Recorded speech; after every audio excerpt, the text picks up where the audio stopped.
So kabit na natin yung main rod apat. So basic pointers pa rin. Ayan yung timing. Walang lagi na wire.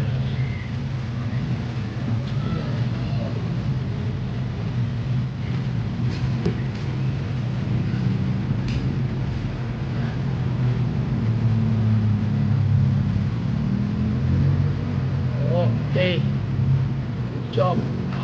Endurance.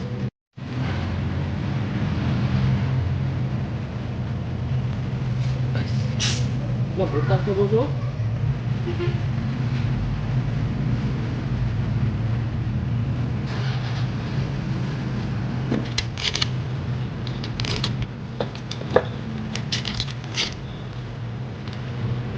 What? This one.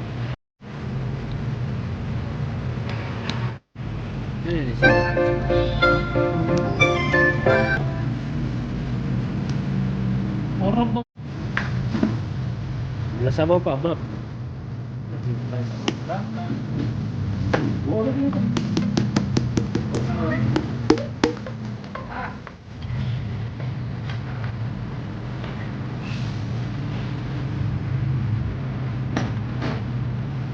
Yo.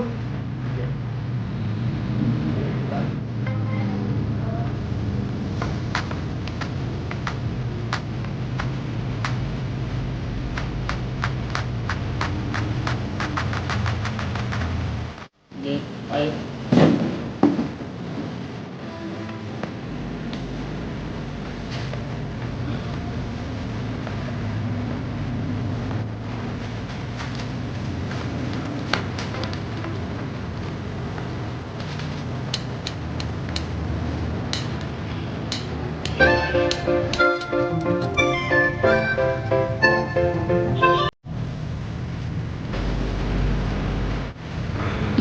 Okay, so ayan guys. Yan, nakatayin tayo.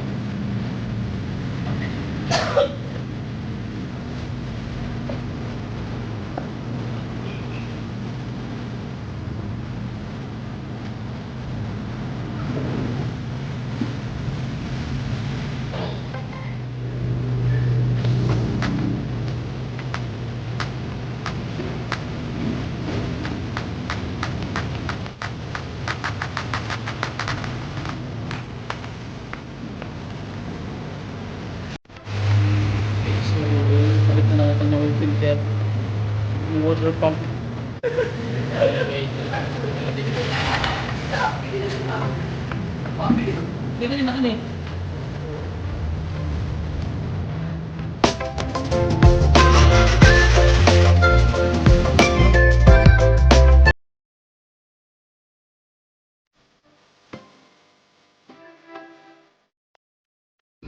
Palang araw, another video basic pointers tutorials naman tayo tungkol naman sa Suzuki na K6A multicab na DA64 engine. So ang gagawin natin is mag-engine rebuild tayo guys, or mag-assemble tayo 100% na full video. So tara, let's start, let's go, pasok. So first step natin gagawin is yung kanyang main rod bearing. So ayan po, merong mga marking po yan. Ito po yung unang kinakabit, main rod bearing. Tapos basic pointers pa rin, kung magkakabit ka ng main bearing, kailangan po nakatapat po sa mga butas ng kanyang oil passage para hindi po siya mag-overheat. Kasi kung mas na magkaroon siya ng harang doon sa oil passage sa main rod, so automatic na yan, magkakaroon ka na ng problema, magkakaroon ka na ng engine overheat sa magitan ng oil lack of supply. So madadami siya agad yung makina. So ako mga birador guys, ayan, Brad Ping Ramos, sa kanyang everybody, si Jan at ang isa pa is si Jan Rex. So shoutout sa ating lahat. So God bless, fire. Okay, so balik tayo guys. So ayan, gagawin natin na nagkabit na tayo sa engine block, and then sa naman siya yung kanyang pinaka main cap na set assembly na paglalagyan naman ng main rod bearing.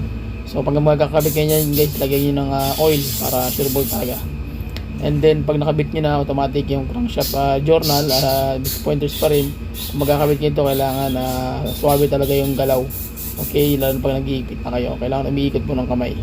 Kasi pag hindi po umiikot ng kamay yan, ibig sabihin may sabit po talaga yan. So basic pa rin, pointers pa rin, kailangan maglalagay kayo ng counting oil para talagang madulas. Okay, and then after nyo magkabit ng main journal, ikakabit nyo na dito yung sunod nyo ikakabit is yung kanyang thrust washer. Okay, yung magbibigay ng clearance sa loob ng main journal. Yung clearance and play niya guys, abante atras. So yan po yung magbibigay ng laro. So kailangan na ano po yan, maganda po yung pagkaka ano dyan, lagay ng clearance. Kasi kung hindi magkakaroon ng gandang clearance, mangyari po dyan na malikot yung kanyang journal. So may possibility nga mag-knocking. So yun po yung magiging isa sa amin issue. Okay, so after natin magkabit ng ano guys, ng kanyang main journal, so ang next muna natin gagawin is maglalagay naman tayo ng takip ng kanyang pinaka main cap assembly. Ayan po, sorry. So main cap assembly na akala mo secondary cylinder head. So hindi po yan po yung pinaka main cap niya. Yan na po yung pinaka built-in na takip. So hindi po siya individually kundi belt siya, set in siya. Isang assembly. Okay? So maglalagay po kayo ng gasket tool dito, gasket cement. Kailangan is tama-tama lang para hindi siya sumobra, hindi rin magkulang. So tama-tama lang din kasi may malaking clearance po kasi yan. Ang ano niya, yung gap ng crankshaft ng main rod bearing saka yung sa main journal na main bearing. So kailangan akma po yun. Okay, and then kung maghihigpit po kayo ng main bolt, make it sure na kailangan meron mo kayong torque wrench. So unang-una kinakamay po yan, like ko sasabi sa akin mga previous video guys na kinakamay muna yan, and then kung malambot naman so pwede mo na rin gamitan ng tools, pero wag mo muna higpitan. Kung magkatama-tama, kailangan pantay talaga yung lahat ng kanyang torque para hindi po magkaroon ng problema sa pagdating ng panahon. Okay, so ayan po, ginagamitan natin tinatawag na torque wrench. So yung pag torque wrench po nito, kailangan kamay muna. After that is saka ka mag tools, and then gagamit ka na ng torque wrench. So pag magamit naman ng torque wrench guys, makikita nyo, una ang paghigpit is sa gitna, and then sunod is left and right. Kumbaga rotation siya hanggang makuha mo yung tamang higpit. So maghigpit ka dito, kailangan una muna is 30 torque, tapos 50, 82, depende na kung hanggang saan maaabot yung kanyang total na higpit ng kanyang main bolt. Okay, so kailangan umiikot yan guys, nakakamay once na makapaghigpit na kayo. So nasa 80 yung higpit namin dito, 80. Okay, so pero maluwag pa rin yung kanyang maganda yung ikot ng main journal, walang sabit. So saka tayo maglalagay ng secondary main bolt, okay, para susuporta sa kanyang clearances sa siding. So yun po yung mga mga technique dito. So maghigpit naman kayo, kailangan din, sabi ko kanina, kailangan pantay. So gamit ka pa rin ng torque wrench dito para sure bolt talaga na alam mo yung pantay talaga yung level ng higpit ng bawat isang bolt para walang problema. So set up tayo guys ng piston ring. So ang piston ring is kailangan bago rin talaga, especially sa mga nag-overhaul, kasi pudpud na po kasi yung mga lumang niyan clearances, so kailangan mabaguhan. Tsaka yung clearance niyan makikita nyo guys, so halos hindi na makita, gabok na lang yung clearance. So which is yan po yung pinaka mainam talaga na clearance para setting talaga malakas ang compression at walang problema sabog. Okay, and then malinis yung liner mo. Pagkatapos yan, set up natin guys para sure bolt. Dito na tayo. Okay, sige.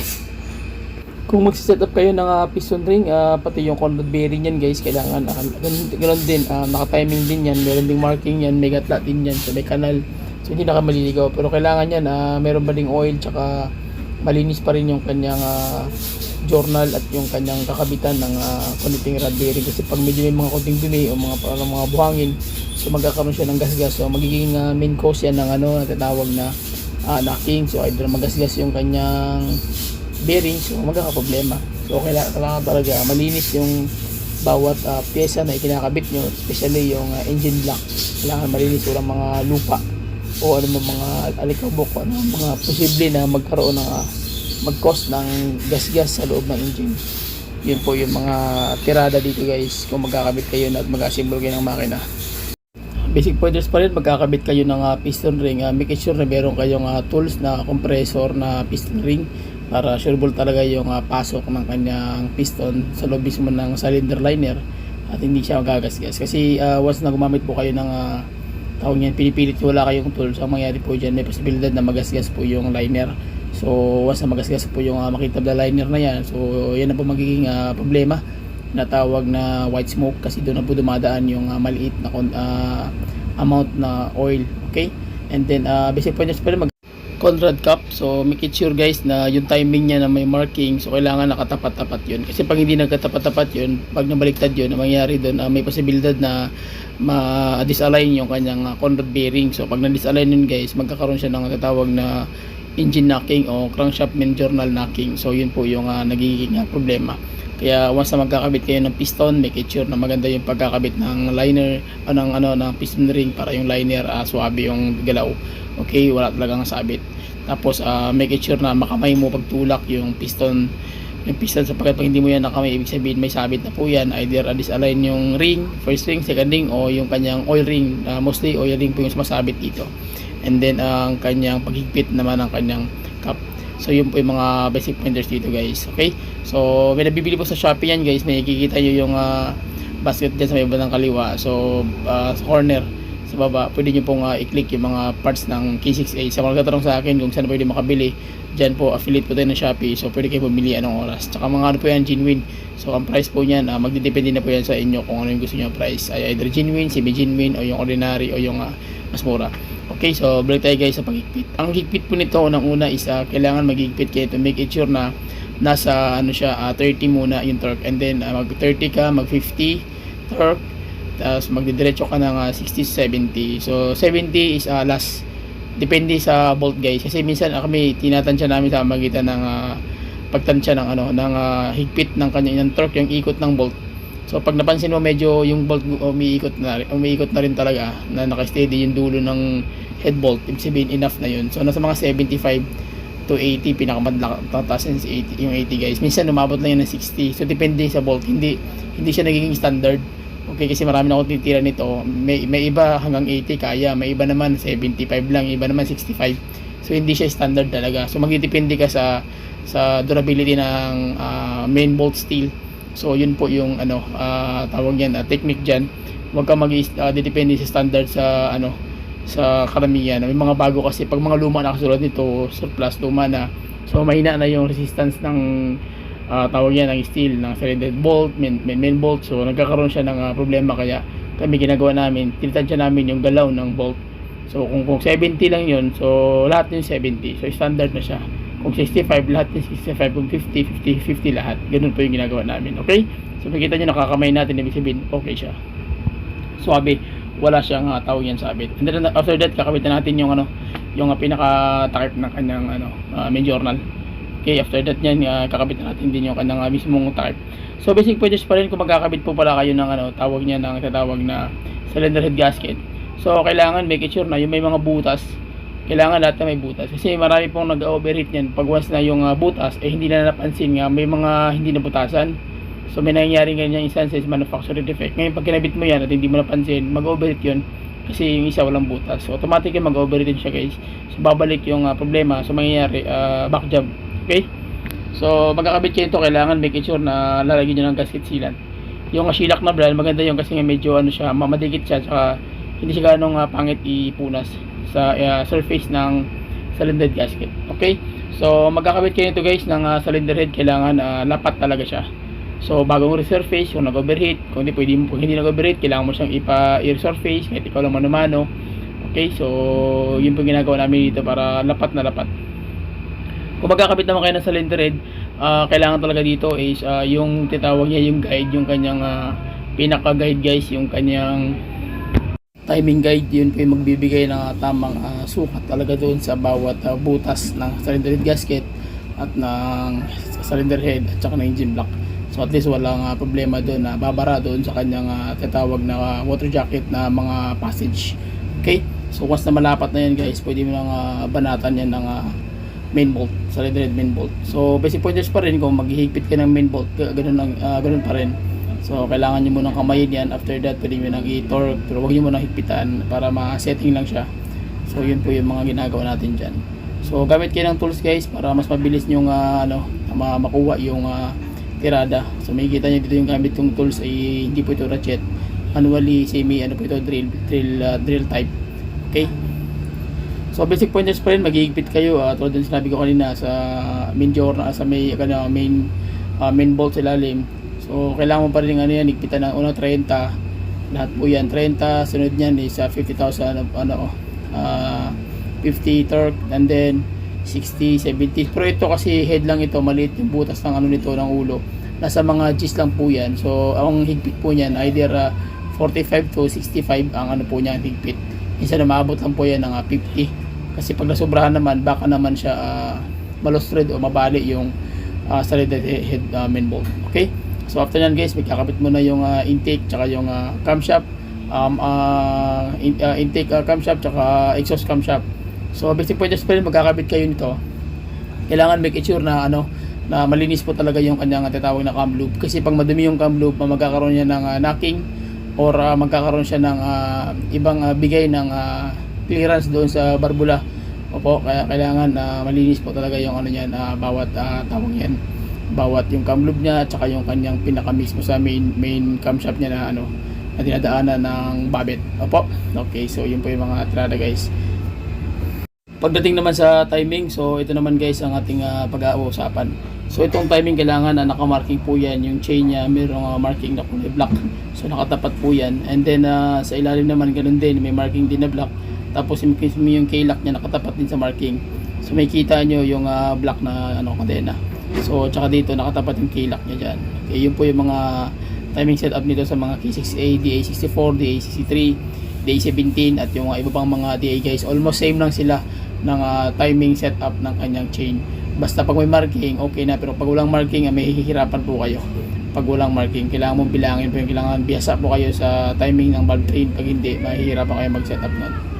So basic pointers pa rin, magkakabit kayo ng valve cap o yung kanyang mismong valve cover. Kailangan bago yung kanyang tatawag na valve cover gasket. Kasi pag hindi, nagkakaroon siya tatawag na oil leak sa taas. So pagwas na mag-oil leak sa taas, nagmumula, mangyari po dyan, mababasa na yung buong engine. Magkakaproblema naman yung kanyang either yung wiring kasi nga mabasa yung engine guys, electronics to. So if may possible nga mag-grounded o mag-short circuit yung mga wiring mo. Kaya may papansin nyo sa mga vlog natin minsan, naglilinis talaga tayo ng tatawag na engine bay o yung engine wash talaga tayo. Kasi pag hindi po na engine wash, yung mga oil na nilalabas galing sa valve cover is dumadaloy sa mga wiring, kaya nagkakaroon ng short circuit. So ito po yung pinagkasisimulan ng problema ng mga unit. Okay, after nyan ilalagay natin yung takip ng crankcase. So basic pointers pa rin, magkakabit kayo ng crankcase. Make it sure na okay yung yung o-ring ng kanyang oil pump filter.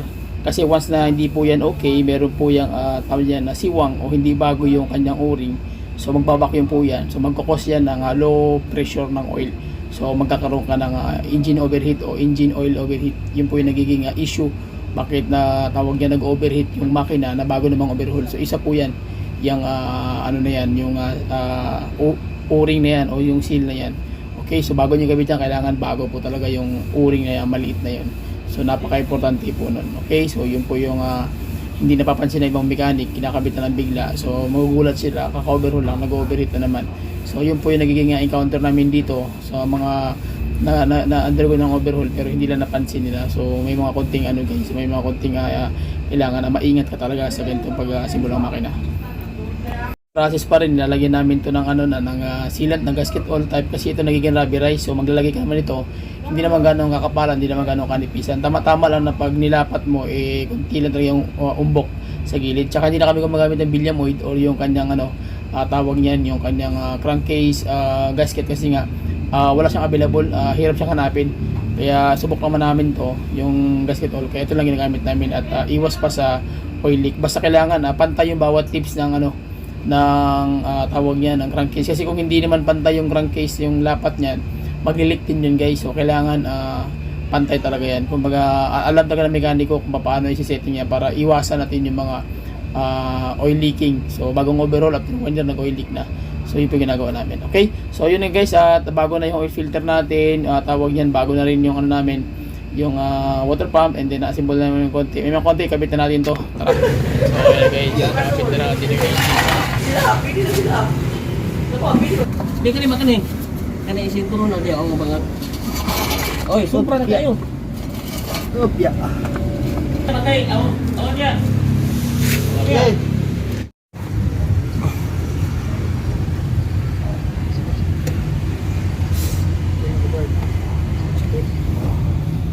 Okay guys, so gawin natin, start na natin. Na-assemble na. Okay, so start.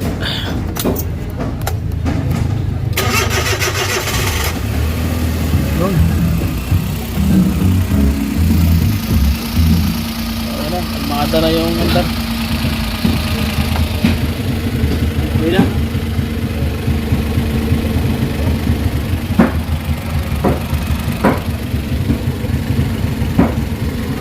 Ganang winner. Okay.